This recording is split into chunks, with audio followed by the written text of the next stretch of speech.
Obviously, the more you can plan to understand qualifying leads, the better. There's so much more content out there now about firms and accelerator programs and individual partners, like podcasts like this, where people are putting out content around the what and what they're looking for. So it shouldn't be that hard to follow someone on Twitter and do a couple pages of Google to understand who you're talking to, because it's going to be the difference between let me educate you for the first 30 minutes on my product versus asking more thoughtful questions. And something that I've been preaching for a long time is you as the entrepreneur have all the power. I know it doesn't feel like that in the beginning.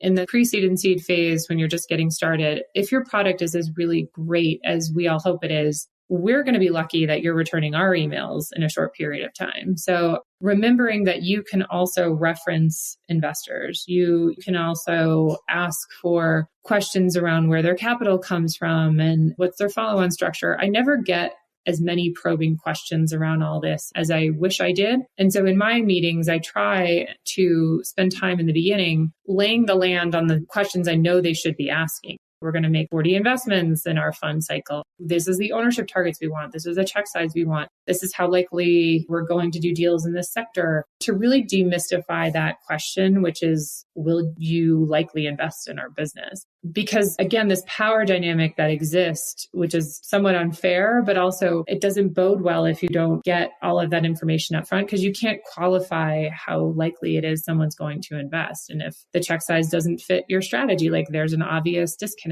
there. And so really looking at all those small indicators very clearly will help you identify the better leads.